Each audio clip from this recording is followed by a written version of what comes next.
अक्सर जब medical diagnosis की बात होती है तो एक अजीब सा सुकून मिलता है। मतलब एक उम्मीद होती है कि सब कुछ एकदम सटीक होगा। बिल्कुल। जैसे इंजीनियरिंग में होता है। हम्म। मान लीजिए किसी की हड्डी टूटी है तो एक्सरे मशीन में वो टेढ़ी मेढ़ी सफेद लाइन साफ दिख जाती है और डॉक्टर सीधा इशारा करके कह देता है कि दिक्कत बिल्कुल इसी जगह पर है। हाँ, कोई भ्रम नहीं होता वहाँ। कोई अनुमान भी नहीं होता। ये एक बहुत ही शानदार तुलना है। मतलब मेडिकल साइंस या इंजीनियरिंग में चीजें अक्सर बाइनरी होती हैं। या तो हड्डी टूटी है या नहीं टूटी है, मशीन का कोई पुर्जा खराब है या वो काम कर रहा है, सब कुछ एकदम साफ होता है। और इंसानी दिमाग को ना इसी तरह की स्पष्टता खोजना पसंद है। बिल्कुल, क्योंकि इससे तसल्ली मिलती है। हमें चीजें साफ साफ दिखाई देना और सही खांचों में फिट होना बहुत पसंद है। लेकिन फिर कोई इंसान वेल्थ क्रिएशन यानी धन निर्माण और वित्तीय बाजारों की दुनिया में कदम रखता है और अचानक से वो एक्सरे मशीन काम करना बंद कर देती है। एकदम सही कहा आपने। एक निवेशक जिस वित्तीय परिदृश्य को देख रहा होता है वो ईमानदारी से कहूं तो बहुत ही धुंधला होता है। ऐसा लगता है जैसे बिना हेडलाइट्स के घने कोहरे में गाड़ी चलाई जा रही हो। इसी स्थिति को वित्तीय दुनिया में डायग्नोस्टिक मडी वाटर्स कहा जाता है। मडी वाटर्स जी, यानी पूरी तरह से धुंधली और भ्रमित करने वाली स्थिति। बाजार में कभी भी कोई एक कारण किसी एक परिणाम को जन्म नहीं देता। यहाँ मनोविज्ञान, गणित, भू राजनीति और इंसान का लालच सब एक साथ काम कर रहे होते हैं। और आज की इस गहन चर्चा का विषय बिल्कुल यही है। आज हम वेल्थ क्रिएशन, निवेश के सही तरीके और उन वित्तीय जालों के बारे में बात करेंगे जिनमें अच्छे खासे समझदार लोग भी फंस जाते हैं। बिल्कुल। और इस विषय की तह तक जाने के लिए हमने ढेरों रिसर्च और आर्टिकल्स को खंगाला है। मतलब मॉरिशस की बिजवीक मैगजीन की ग्लोबल मार्केट रिपोर्ट से लेकर भारत के मिडिल क्लास की वित्तीय गलतियों पर पॉकेट ज्ञान के विश्लेषण तक। हाँ, और इसमें बजाज फिनसर्व का डेटा भी है। जी, और साथ ही दिग्गज निवेशकों की रणनीतियों पर RDIS की अकादमिक रिसर्च, राहुल सरावी की किताब का रिव्यू और कोटक म्यूचुअल फंड का भारत के कंजम्पशन डेटा पर जो ब्लॉग है वो सब आज की चर्चा का हिस्सा हैं। इन सभी अलग अलग स्रोतों को एक साथ रखकर देखने का हमारा मुख्य उद्देश्य ये समझना है कि व्यक्तिगत स्तर पर एक आम इंसान और वैश्विक स्तर पर बड़ी कंपनियां अपनी पूंजी का यानी कैपिटल का सही इस्तेमाल आखिर कैसे कर सकती हैं। सही बात है। और हाँ, चर्चा में आगे बढ़ने से पहले एक छोटी सी बात स्पष्ट करना बहुत जरूरी है। हमारे इन शोध स्रोतों में कुछ राजनीतिक घटनाक्रमों का जिक्र भी है, जैसे अमेरिकी चुनाव की नीतियां या किसी देश के बजट फैसले। हम इन बातों को केवल बाजार के मैक्रो इकोनॉमिक तथ्यों और डेटा के रूप में ही विश्लेषित करेंगे। या किसी भी राजनीतिक विचारधारा का समर्थन या विरोध नहीं किया जा रहा है। सारा फोकस केवल इस बात पर है कि इन नीतियों का पैसे और बाजार पर क्या असर पड़ता है। ये स्पष्टीकरण वाकई बहुत जरूरी था। तो चलिए इस धुंधली तस्वीर को थोड़ा साफ करना शुरू करते हैं। पॉकेट ज्ञान के विश्लेषण में एक बहुत ही बुनियादी लेकिन चुभने वाला सवाल उठाया गया है। वो कौन सा? सवाल ये है कि लोग सालों से लगातार मेहनत कर रहे हैं, अच्छी खासी सैलरी भी कमा रहे हैं, लेकिन फिर भी आर्थिक तंगी या दबाव में क्यों रहते हैं। उस विश्लेषण के आंकड़े हैरान करते हैं कि भारत में 90% लोग अपना पैसा गलत जगह लगाते हैं। 90%? जी हाँ, 90%। और इस गलती की जड़ ये है कि लोग खर्च और निवेश के बीच का फर्क ही नहीं समझ पाते। ये एक बहुत बड़ा मनोवैज्ञानिक जाल है। यहाँ जो बात सबसे दिलचस्प है वो ये है कि लोग अज्ञानता के कारण जोखिम उठा रहे हैं, और मजे की बात ये है कि उन्हें लगता है कि वो सुरक्षित खेल रहे हैं। वो कैसे? पर एक जीवन बीमा पॉलिसियों को एक बेहतरीन निवेश मान लेते हैं। इंसानी दिमाग को ये गारंटी बहुत पसंद आती है कि पैसा सुरक्षित है और 20 साल बाद एक तय रकम मिल जाएगी। हाँ, लोग तो यही सोचकर खुश होते हैं कि उन्हें बोनस के साथ एक मुश्त रकम मिलेगी। इसमें गलत क्या है? अगर कोई इसके पीछे का गणित देखे तो तस्वीर डरावनी है। डरावना इसलिए है क्योंकि ऐसी पॉलिसियों का रिटर्न मुश्किल से 4 से 5% होता है। अच्छा। अब अगर बाजार में महंगाई दर यानी इन्फ्लेशन ही 6 से 7% चल रहा है तो असल में वो पैसा बढ़ नहीं रहा है। उसकी क्रय शक्ति, जिसे हम परचेजिंग पावर कहते हैं, वो हर साल 2% घट रही है। यानी जो पैसा आज सुरक्षित लग रहा है वो भविष्य में कम सामान खरीद पाएगा। ये निवेश नहीं है, ये एक तरह से अपने ही पैसे को धीरे धीरे जलाना है। मतलब कोई इंसान ये सोचकर चैन की नींद सो रहा है कि वो भविष्य के लिए निवेश कर रहा है, लेकिन असल में वो हर साल अपना ही पैसा खो रहा है। बिल्कुल। और इसके साथ ही एक बहुत बड़ा सामाजिक पहलू भी जुड़ा है, दिखावे का दबाव। मिडिल क्लास परिवारों में ये एक बहुत ही आम पैटर्न देखा गया है। आय बढ़ते ही लोग महंगी शादियों पर लाखों खर्च कर देते हैं या फिर एक महंगी कार खरीद लेते हैं। कार तो एक डिप्रिशिएटिंग एसेट है। वही तो, शोरूम से बाहर निकलते ही उसकी कीमत 15% कम हो जाती है। लोग अपनी आय के साथ ही अपनी जीवन शैली का खर्च बढ़ा लेते हैं। इसे अगर एक रूपक की तरह पर समझें तो ये एक ट्रेडमिल की तरह है। ट्रेडमिल? हाँ, मतलब एक इंसान चाहे कितनी भी तेज दौड़ ले, अपनी कमाई कितनी भी बढ़ा ले, लेकिन अगर खर्च भी उसी रफ्तार से बढ़ रहे हैं तो वो उसी ट्रेडमिल पर वहीं का वहीं दौड़ता रहेगा। कोई भी इस ट्रेडमिल से आजाद नहीं हो पाता, बल्कि अपनी ही जीवन शैली का बंधक बन जाता है। ये ट्रेडमिल वाला रूपक बहुत ही सटीक है। और सबसे हैरानी की बात यह है कि अगर इस व्यक्तिगत ट्रेडमिल की तुलना वैश्विक अर्थव्यवस्था से की जाए तो दोनों में कोई खास फर्क नहीं है। सच में? जी। बिजवीक मैगजीन की रिपोर्ट में ETM ग्रुप के क्विंटन बोटनशॉ का एक बहुत ही शानदार विश्लेषण छपा है। आज सिर्फ एक आम इंसान ही अपनी जीवन शैली का बंधक नहीं है, बल्कि पूरी दुनिया और दुनिया की सबसे बड़ी अर्थव्यवस्थाएं भी इसी वित्तीय तनाव से गुजर रही हैं। अमेरिका का ही उदाहरण लेते हैं। आज अमेरिका का राष्ट्रीय कर्ज इतना ज्यादा बढ़ गया है कि सिर्फ उस कर्ज का सालाना ब्याज चुकाने की लागत $1 ट्रिलियन को पार कर गई है। रुकिए, $1 ट्रिलियन सिर्फ ब्याज में? मतलब ये मूल रकम नहीं है, सिर्फ पेनल्टी या कह लें कि उधार लेने की कीमत है। जी हाँ, सिर्फ ब्याज। ये तो अमेरिका के कुल रक्षा बजट से भी ज्यादा है। ये कैसे संभव है कि दुनिया का सबसे ताकतवर देश इस तरह के कर्ज के जाल में फंसा हो? देखिए, ये बिल्कुल वैसा ही है जैसे कोई व्यक्ति अपने एक क्रेडिट कार्ड का बिल चुकाने के लिए दूसरे क्रेडिट कार्ड का इस्तेमाल करे। बहुत ही खतरनाक स्थिति है। जब कोई देश अपने विकास या खर्चों के लिए लगातार कर्ज लेता है तो एक बिंदु ऐसा आता है जहां पुरानी उधारी का ब्याज चुकाने के लिए भी नई उधारी लेनी पड़ती है। बर्टेंशो के अनुसार इस भारी कर्ज का वैश्विक असर हो रहा है। कैसा असर? डॉलर की लिक्विडिटी यानी बाजार में डॉलर की उपलब्धता कम हो रही है। इसी को डी-डॉलराइजेशन कहा जाता है। ये डी-डॉलराइजेशन शब्द आजकल बहुत सुनने को मिलता है, लेकिन क्या ये सिर्फ अखबारों की सुर्खियां हैं या सच में जमीनी स्तर पर कुछ बदल रहा है? ये कोई प्रतीकात्मक बात नहीं रह गई है, ये एक बहुत बड़ा संरचनात्मक बदलाव है। इसे इस तरह समझिए, ब्रिक्स देश और दुनिया भर के केंद्रीय बैंक लगातार रिकॉर्ड स्तर पर सोना खरीद रहे हैं। अच्छा, सोना? हाँ, सोना इसलिए खरीदा जा रहा है ताकि डॉलर पर निर्भरता कम की जा सके। अगर कल को अमेरिका किसी देश पर आर्थिक प्रतिबंध लगाता है तो उस देश के पास डॉलर के अलावा एक सुरक्षित संपत्ति होनी चाहिए। सही बात है। इसके साथ ही गल्फ देश सिर्फ तेल पर निर्भर नहीं रहना चाहते। वे अफ्रीका के इंफ्रास्ट्रक्चर में $200 बिलियन का भारी निवेश कर रहे हैं। 200 बिलियन? बिल्कुल। वे सिर्फ पैसा नहीं लगा रहे हैं, वे डॉलर से अलग एक नई वैश्विक सप्लाई चेन और एक समानांतर वित्तीय प्रणाली बना रहे हैं। इसके अलावा ट्रंप की नीतियां जैसे आयात पर भारी टैरिफ लगाना बाजार के लिए सबसे बड़ा मैक्रो रिस्क माना जा रहा है, क्योंकि इससे वैश्विक व्यापार धीमा हो सकता है। तो एक तरफ व्यक्तिगत स्तर पर आम लोग अपने EMI और दिखावे के जाल में फंसे हैं, और दूसरी तरफ वैश्विक स्तर पर देश भारी कर्ज और डॉलर की उथल-पुथल से जूझ रहे हैं। हाँ, तस्वीर तो ऐसी ही है। ये तो बहुत ही अस्थिर और डरावना माहौल है। ऐसे में सवाल ये उठता है कि बचने का रास्ता क्या है? अगर हर तरफ इतनी अनिश्चितता है तो कोई अपने पैसे को सुरक्षित कैसे रखे और उसे बढ़ाए कैसे? अक्सर लोग सोचते हैं कि अगर बाजार में इतनी तेजी से बदलाव हो रहे हैं तो क्यों ना ट्रेडिंग करके रोज पैसा बनाया जाए। और यहीं पे ट्रेडिंग और इन्वेस्टिंग के बीच का बुनियादी अंतर समझना बहुत जरूरी हो जाता है। बिल्कुल, सही दिशा में उठाया गया पहला कदम इसी अंतर को समझना है। बजाज फिनसर्व की एक गाइड इस फर्क को बहुत गहराई से समझाती है। देखिए, ट्रेडिंग पूरी तरह से छोटी अवधि का खेल है। एक ट्रेडर कंपनी के बिजनेस मॉडल को नहीं देखता, वो सिर्फ बाजार के चार्ट्स, तकनीकी विश्लेषण और कीमतों के उतार चढ़ाव को देखता है। मतलब सारा ध्यान सिर्फ स्क्रीन पर होता है। हाँ, उसका लक्षण होता है बाजार की अस्थिरता से तुरंत मुनाफा कमाना। लेकिन ये इतना आसान नहीं है, इसमें रिस्क और मानसिक तनाव चरम पर होता है। बजाज फिनसर्व की उसी गाइड में एक बहुत ही कड़वा सच बताया गया है, 90% रूल। ये रूल बहुत मशहूर है। ये नियम कहता है कि 90% ट्रेडर्स 90 दिनों के भीतर अपनी 90% पूंजी गंवा देते हैं। ये आंकड़ा अपने आप में ये बताने के लिए काफी है कि ट्रेडिंग कोई आम काम नहीं है। और इसके पीछे की वजह भी समझनी होगी।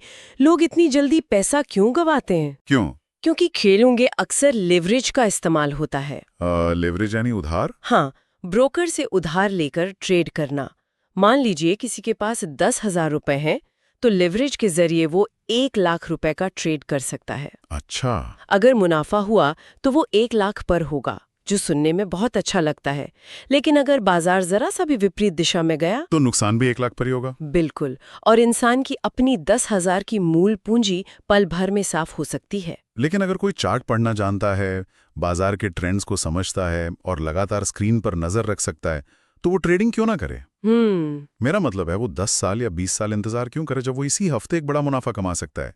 क्या ट्रेडिंग सिर्फ एक तेज गति वाला निवेश नहीं है? ये एक बहुत ही तार्किक सवाल है, लेकिन इसे इस तरह से देखा जाना चाहिए। ट्रेडिंग एक स्प्रिंट है, यानी तेज दौड़, और इन्वेस्टिंग एक मैराथन है। स्प्रिंट और मैराथन? हाँ, स्प्रिंट में पूरी ताकत एक साथ झोंक दी जाती है और थोड़ी सी चूक से इंसान बाहर हो जाता है। जबकि इन्वेस्टिंग रातों रात अमीर बनने की स्कीम नहीं है। इसमें रोजाना के चार्ट्स नहीं देखे जाते, बल्कि कंपनी के फंडामेंटल्स देखे जाते हैं। कंपनी क्या बनाती है, उसका मैनेजमेंट कैसा है, उसका मुनाफा कितना है। इन्वेस्टिंग का असली विज्ञान कंपाउंडिंग में छिपा है। कंपाउंडिंग का जादू वाकई हैरान करने वाला है।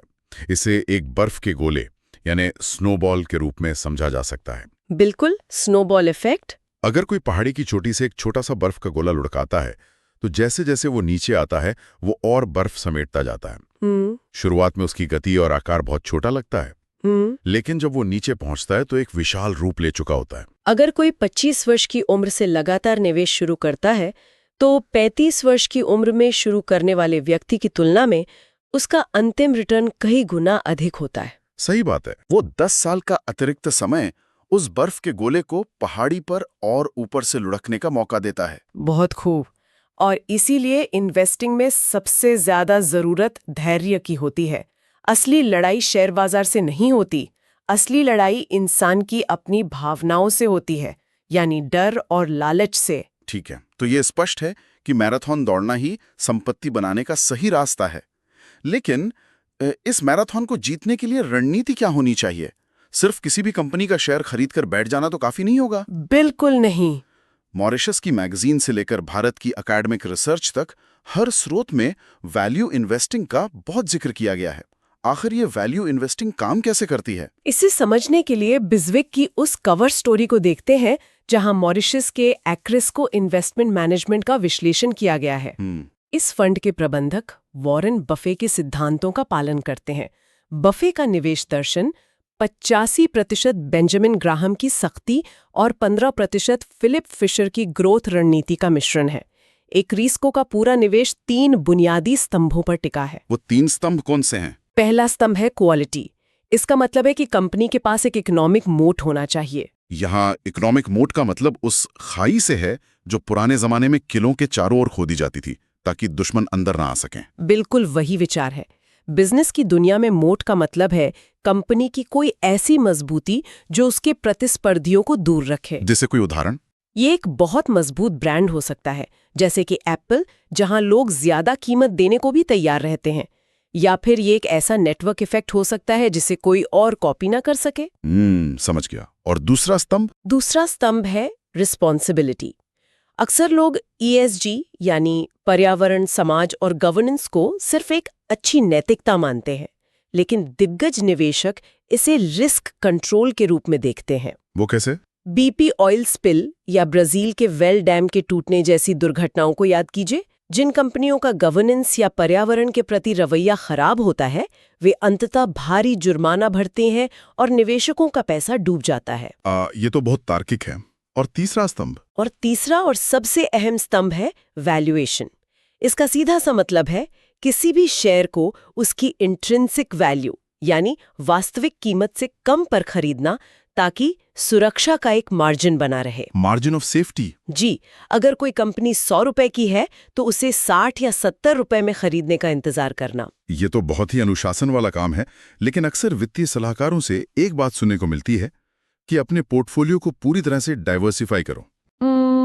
रॉबर्ट हैक्स्ट्रॉम और हेनरिक बेजेनबिंडर की एक बहुत मशहूर स्टडी बताती है कि 1926 से 2016 के बीच पूरे शेयर बाजार में केवल 41% शेयरों ने ही वास्तव में रिटर्न दिया है। सिर्फ 41%। हाँ, बाकी के शेयरों ने सामूहिक रूप से कोई वेल्थ क्रिएट नहीं की। इसका सीधा सा मतलब यह है कि पूरा बाजार खरीदने से बेहतर है कि 15 से 50 चुनिंदा और बेहतरीन स्टॉक्स को गहराई से परखा जाए और उन्हीं पर ध्यान केंद्रित किया जाए। ये डेटा बहुत कुछ साफ कर देता है। और सबसे बड़ी बात यह है कि बेंजामिन ग्रैहम के ये पुराने नियम सिर्फ अमेरिकी बाजार या मॉरिशस तक सीमित नहीं है। अच्छा, भारत की IDIS एफ्लुएंस में छपी एक अकादमिक रिसर्च ने यह साबित किया है कि ये सख्त नियम भारतीय बाजार में भी पूरी तरह से काम करते हैं। इस स्टडी में भारतीय बाजार के ऐतिहासिक डेटा पर ग्राहम के 7 कड़े नियमों को लागू किया गया। वे नियम किस तरह के थे? क्योंकि भारत जैसे उतार चढ़ाव वाले बाजार में नियम लागू करना थोड़ा मुश्किल लगता है। वे नियम बहुत ही ऑब्जेक्टिव थे, जैसे कंपनी की पिछले 10 सालों से सकारात्मक कमाई होनी चाहिए, यानी कंपनी ने लगातार मुनाफा कमाया हो, कोई घाटे वाला साल ना हो। उसका पी रेशियो 15 से कम होना चाहिए। पी रेशियो असल में ये बताता है कि कोई निवेशक कंपनी की 1 रुपये की कमाई के लिए आज कितने रुपए देने को तैयार है। अगर ये 15 से कम है तो मतलब शेयर सस्ता मिल रहा है। सही है। इसके अलावा PE रेशियो 1.5 से कम होना चाहिए। जब इन कड़े फिल्टर्स को बाजार की हजारों कंपनियों पर लगाया गया तो अंत में सिर्फ मुट्ठी भर कंपनियां ही बचीं। लेकिन लॉन्ग टर्म में उन्हीं कुछ कंपनियों ने बाजार को बुरी तरह से पछाड़ते हुए सबसे ज्यादा रिटर्न दिया। अगर इस प्रक्रिया को एक आम जिंदगी के उदाहरण से समझा जाए तो ये एक बहुत ही स्ट्रिक्ट डेटिंग फिल्टर की तरह लगता है। डेटिंग फिल्टर दिलचस्प है। हाँ, मतलब शुरुआत में जब कोई निवेशक इन कड़े नियमों को बाजार पर लगाता है तो ऐसा लग सकता है कि उसने 6000 में से 5950 कंपनियों को पहली ही नजर में रिजेक्ट कर दिया है। ये बहुत ही निराशाजनक लग सकता है कि कोई विकल्प ही नहीं बचा। सही कह रहे हैं। लेकिन जो 15 या 50 कंपनियां इन सारे फिल्टर्स को पार करके बचेंगी, उनके बुनियादी सिद्धांत इतने मजबूत होंगे कि उनके साथ एक लॉन्ग टर्म रिलेशनशिप रखी जा सकती है। वो कंपनियां किसी भी आर्थिक तूफान में पोर्टफोलियो को धोखा नहीं देंगी। यह तुलना बाजार के मनोविज्ञान को बहुत अच्छे से पकड़ती है। बाजार में टिके रहने और लंबी अवधि में मुनाफा कमाने के लिए भावनाओं को दरकिनार करके इसी कड़ाई और अनुशासन की जरूरत होती है। लेकिन यहाँ एक नई पहेली सामने आती है। जब हम इन सख्त नियमों को भारत जैसे तेजी से बढ़ते और आक्रामक बाजार में लगाते हैं तो क्या होता है? कोटक म्यूचुअल फंड की रिपोर्ट बताती है कि भारत इस समय एक कंजम्पशन बूम से गुजर रहा है। बिल्कुल, एक बहुत बड़ा बूम। भारत आज दुनिया का 5वां सबसे बड़ा कंजम्पशन बाजार बन चुका है और इसके पीछे का सबसे बड़ा कारण है यहाँ के 377 मिलियन जनरेशन Z के युवा। ये युवा अब केवल जरूरत का सामान नहीं खरीद रहे हैं, वे प्रीमियम उत्पादों की ओर बढ़ रहे हैं। साधारण पाउडर वाले डिटर्जेंट की जगह लिक्विड डिटर्जेंट ने ले ली है, घरों में बेसिक लाइट्स की जगह LED ने ले ली है और 2 व्हीलर से लोग 4 व्हीलर की तरफ जा रहे हैं। हाँ, लोगों की स्पेंडिंग पावर बदल रही है, जिससे कंपनियों के मुनाफे का मार्जिन बढ़ रहा है। यह भारत के लिए एक बहुत बड़ा अवसर है। राहुल सरावगी ने अपनी किताब इन्वेस्टिंग इन इंडिया में भारत की इस अर्थव्यवस्था की तुलना एक बांस के पौधे से की है। बांस का पौधा? हाँ, यह रूपक भारत की स्थिति को एकदम सटीक तरीके से समझाता है। चीनी बांस का पौधा जब बोया जाता है तो पहले 4 साल तक जमीन के ऊपर बिल्कुल नहीं बढ़ता, कुछ दिखाई नहीं देता। अच्छा। वो सिर्फ जमीन के नीचे अपनी जड़ों को गहरा और मजबूत करता है और फिर 5वें साल में महज 6 हफ्तों के भीतर वो 80 फीट तक बढ़ जाता है। 80 फीट? बाप रे। जी, भारतीय अर्थव्यवस्था ने भी पिछले 1 दशक में यही किया है। अपने इंफ्रास्ट्रक्चर, डिजिटल स्टैक जैसे कि UPI और GST जैसे सुधारों के जरिए जड़ों को मजबूत किया है और अब वो उसी तेज विकास के दौर से गुजरने के लिए तैयार है। तो अगर भारत का बाजार इतनी तेजी से बढ़ने वाला है और हर तरफ विकास हो रहा है तो फिर तो किसी भी सस्ती कंपनी का शेयर खरीद लेना चाहिए। नहीं, यही तो मेरा मतलब है, अगर किसी कंपनी के शेयर की कीमत एकदम जमीन पर आ गिरी है, उसका पी रेशो भी बहुत कम है, तो उसे खरीदने में हर्जी क्या है? एक डूबती हुई कंपनी भी इस बहती गंगा में हाथ धो ही लेगी। क्या सस्ते शेयर खरीदना एक समझदारी भरी डील नहीं है? और यहीं पर सबसे बड़ा खतरा छुपा है। सरावगी की किताब और वैल्यू रिसर्च का स्रोत इसी बिंदु पर एक बहुत बड़ी चेतावनी देते हैं। इसे वैल्यू ट्रैप कहा जाता है। Value trap? हाँ, ये समझना निवेश की दुनिया में सबसे जरूरी है कि जो चीज सस्ती दिख रही है वो हमेशा अंडरवैल्यूड नहीं होती। कभी कभी कोई शेयर सस्ता इसलिए होता है क्योंकि वो कंपनी अंदर से पूरी तरह खोखली हो चुकी होती है। ओहो। एक निवेशक को लग सकता है कि कंपनी कागज पर प्रॉफिट दिखा रही है, लेकिन अगर उसका कैश फ्लो नेगेटिव है, यानी व्यापार में असली पैसा आ ही नहीं रहा है, सिर्फ उधार पर काम